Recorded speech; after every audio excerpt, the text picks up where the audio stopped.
2 سال پیش 2 سال اول زندگیم کمتر مشکل بود. عذاب کشیدم. نونم نبود که نون خورم. چیزام نبود که بچه‌ام پوشانم. خواهرچم بازار میرفت.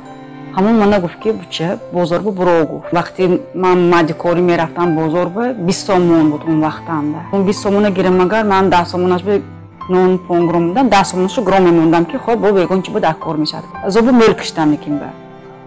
هنی سونی уже بازار با عادت کردم.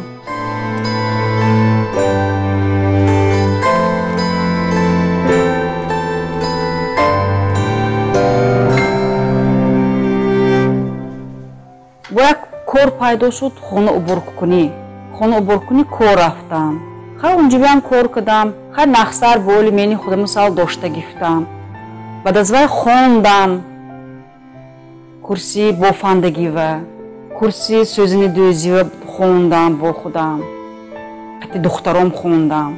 تو این جانب من تو سال که زندگیم پیشتر رفته است. کورسی کاندیتری تمام کردیم. اکنون در آینده حاضر با میخواهم که کسبی با یگان کسب دیگر یاد گیرم. محصولاتی که من وای میکنم میفروشم.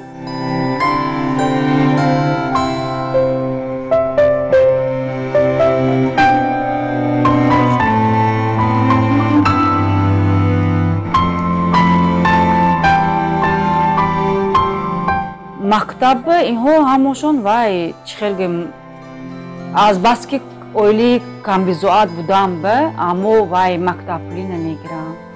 یاردم میتین فرماشون با کتابشون با خیلی خواهرام یاردم میدادن. و دو سه تا ارگانیزاسیون ها بود همه ها یاردم میدادن.